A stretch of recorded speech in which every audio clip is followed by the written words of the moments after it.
Welcome to Four Seas One Family. 欢迎收看四海一家.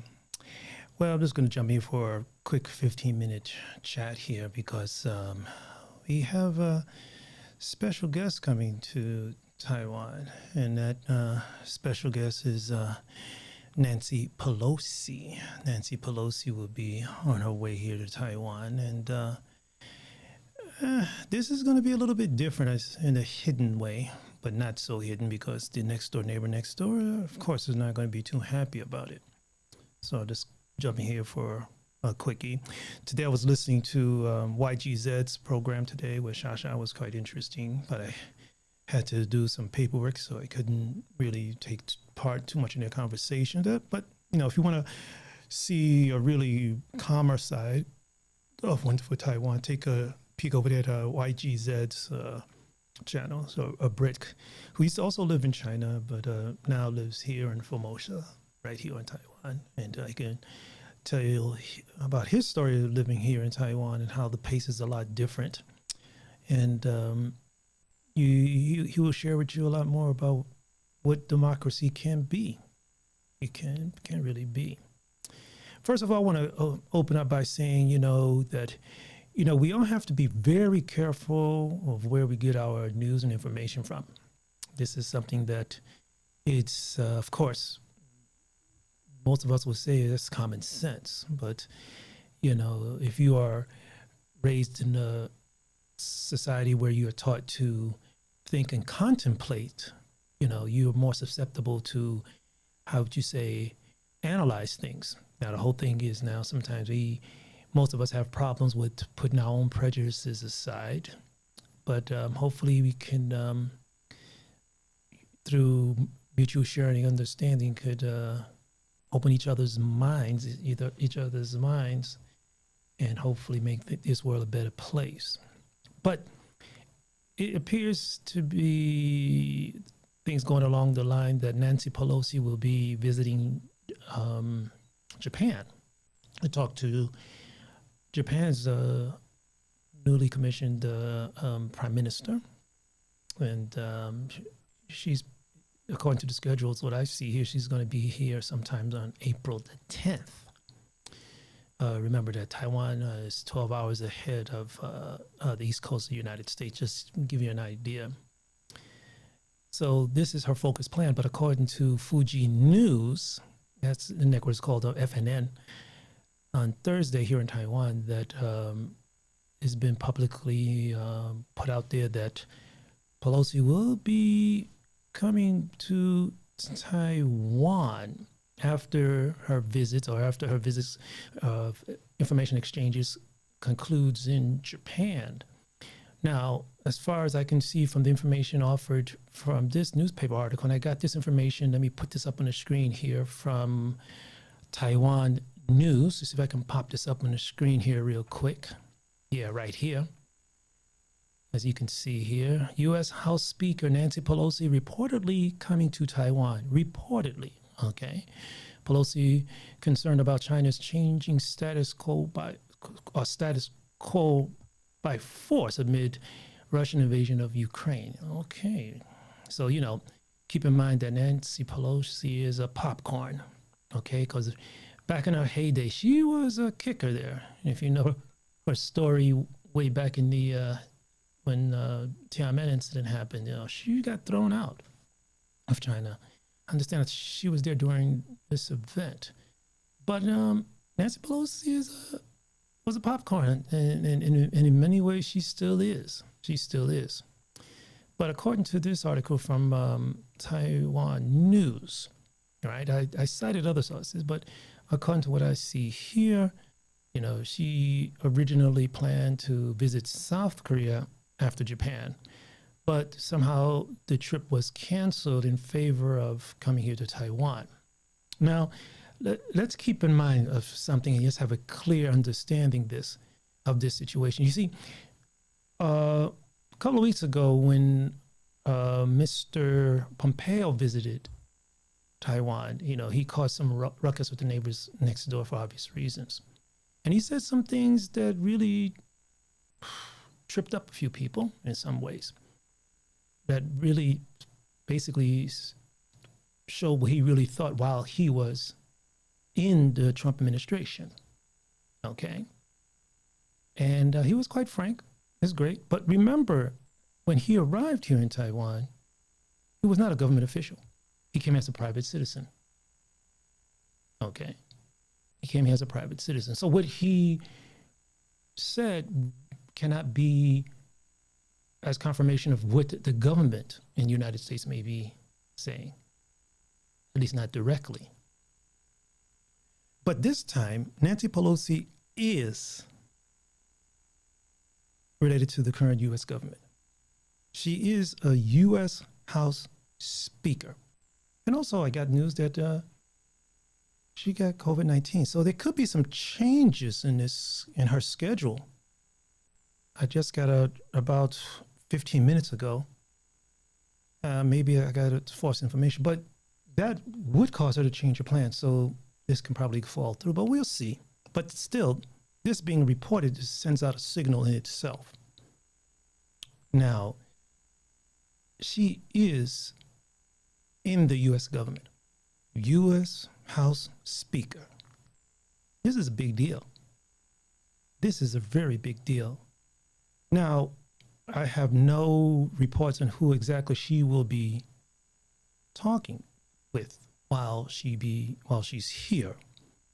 I understand that she did visit it at one time with former Taiwan President Lee Teng-hui.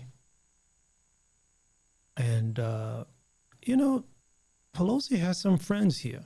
Pelosi really has some friends here. Some of them connected with the Tiananmen incident. Because, like I said before, Pelosi back in the day was much more of a firecracker than she is now. I wouldn't say she was anything like AOC, but Pelosi had some high-stepping heels when she was back in her days. I mean, she's still kicking. But it sends a whole different signal if she can even, or someone, or anyone who was allowed to announce that she will be changing her original plan to go to Korea after Japan, but to come here to Taiwan. That sends a signal. Now, once again, I open up by saying that we all have to be careful of where we get our news from and what kind of news we allow to feed our minds without causing any type of complexes that cause us to just listen to the news that we want to hear. And that's probably my problem, because I listen to a lot of news that I particularly don't want to hear, but not afraid to bring up. Now, the war in Ukraine has made Taiwan nationals think about what may happen in the future, right? And foreign nationals in Taiwan as well has been thinking about their future in Taiwan. So it's more of an open conversation than it was before. And because of Russia's incursion, or the direct term should be called invasion of Ukraine, now people are not putting it aside to say, oh, that's what the neighbors always talk about. No, because the neighbors are studying. You see, the neighbors next door have been put on pressure over the years. Well, I would say after I forget how to say it. The West really put a little hard time on China. That's true. Yes, I admit that. But there's some who may be striving for revenge, and you can understand why in some ways. But it doesn't mean that we should repeat the same atrocities that was done upon us on other people. And I hope that happens. I hope that can be realized. But that's just me talking, right? And once again, this is a very sensitive topic because China learns very quickly, and in many ways they have improved on the blueprints many Western nations used to take control of other places and geographies and stuff like that. Is this love? Well, I don't know if it's love, Jay. I wouldn't call it that, but this is something to think about. Let me get this out the way, please. Let me get this out the way here. Yeah, is this love? It's a good question. Sorry, live. Yep, that's what it is. But nevertheless, it's still something to talk about. Because China is watching, and they are paying special attention to how the Western world is reacting to Russia's invasion of Ukraine, which China has not officially called an invasion. They haven't.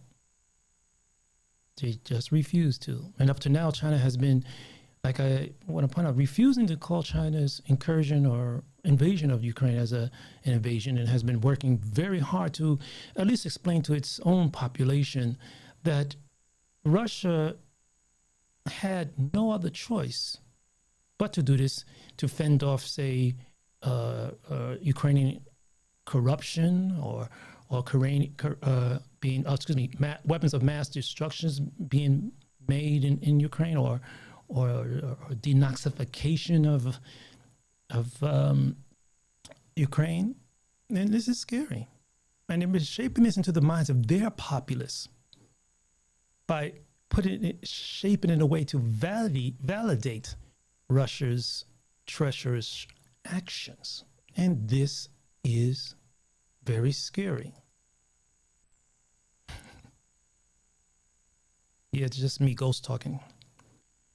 You know, if China were to attack Taiwan, it may do the exact same things Russia is currently doing upon the Ukrainians in Ukraine.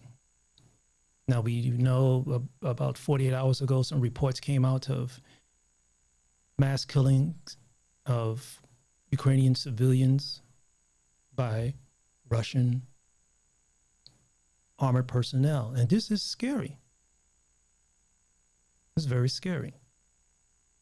Keep in mind that Taiwan controls 2 islands off the coast of China.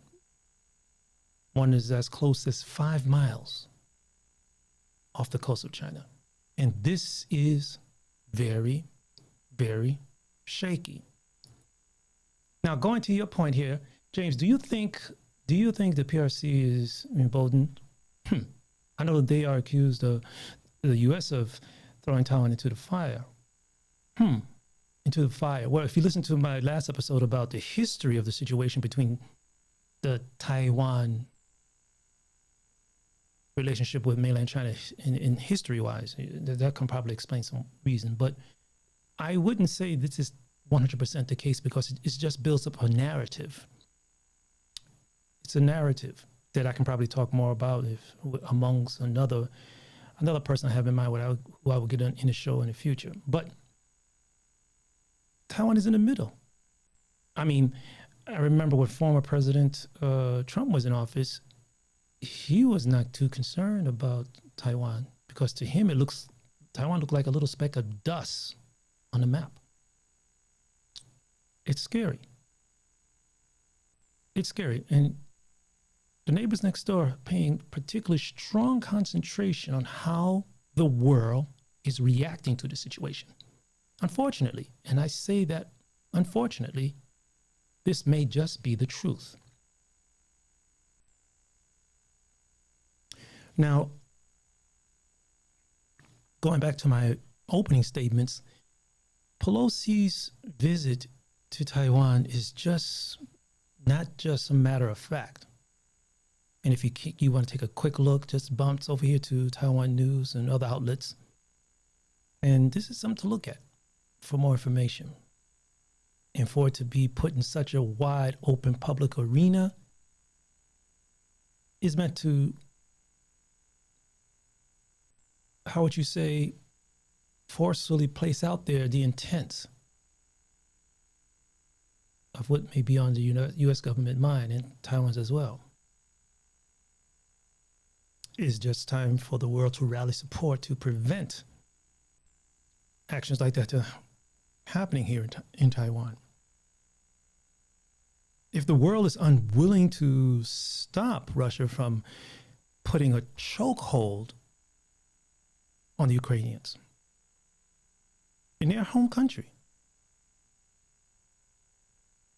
you know, and the fact of possible genocide have taken place, this is something to get the whole world on their tiptoes, to look over the fence of denials or selective amnesia. This is something that needs to be listened to. Comments. Thank you very much.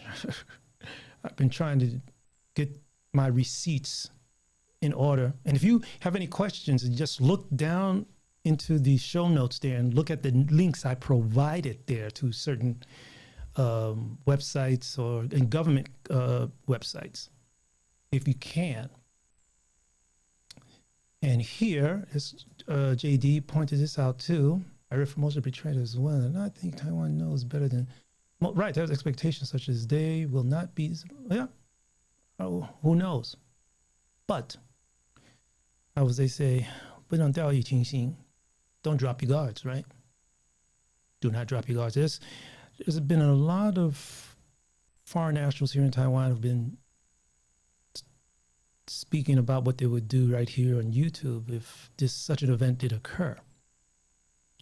And of course, I've been thinking about it, and I have my own opinions and I actually know what I would do. But I'll just save that for another topic.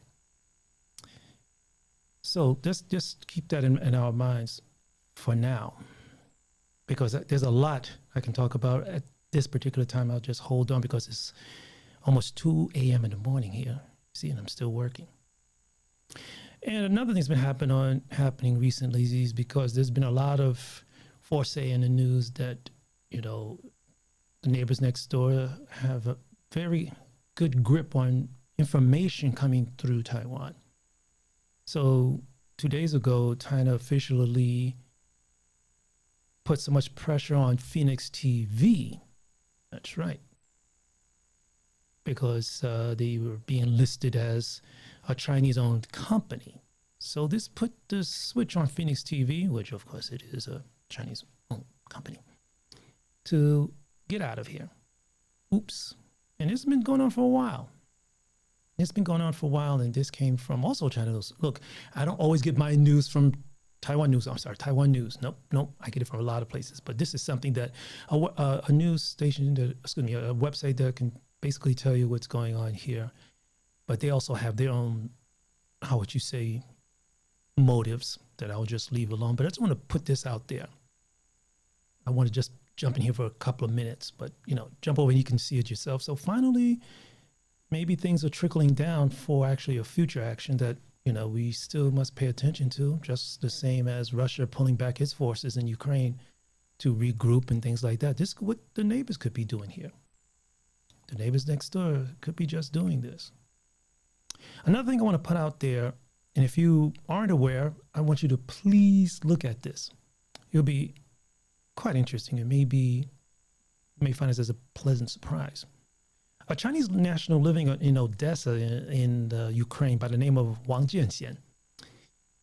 He has been broadcasting from Ukraine.